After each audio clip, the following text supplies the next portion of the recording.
আবারও আজকে উপস্থিত হয়েছি বলরামপুর বরকল হাই স্কুলের ক্লাস 10-এর টেস্ট এক্সামের রেজাল্ট নিয়ে। সকলে দেখতে পাচ্ছ যারা সবারই রোল নাম্বার ওয়াইজ দেওয়া আছে, সেকশন এ সেকশন বি হিসাবে।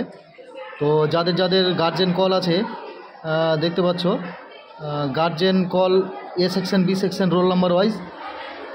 এ সেকশন হলো ছেলেরা, বি সেকশন হলো মেয়েরা। এইদিকে গার্জেন কল এ সেকশনের ডেট দেওয়া আছে, বি সেকশনের ডেট দেওয়া আছে। বি সেকশন এ সেকশনের গার্জেন কল হলো 19/11/2025 12টা থেকে, আর মেয়েদের হলো বি সেকশনের 1/12/2025 12টা থেকে। আর মাধ্যমিকে পরীক্ষা দেওয়ার জন্য ফর্ম ফিল আপ হবে এদের,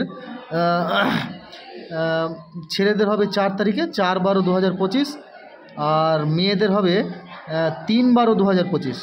তো যারা যারা এখনও প্রজেক্ট জমা দাওনি তারা অবশ্যই যেদিন ফর্ম ফিল আপ হবে যে ডেটে, সেই ডেটে অবশ্যই প্রজেক্ট জমা দেবে, নাহলে মাধ্যমিক পরীক্ষা দিতে পারবে না। মাধ্যমিক পরীক্ষা দিতে যাওয়ার জন্য প্রজেক্ট নাম্বার লাগবে। তো অবশ্যই তারা যাতে প্রজেক্টের নাম্বার মাধ্যমিক কী বলে যে ফর্ম ফিল আপের দিন অবশ্যই নিয়ে আসে।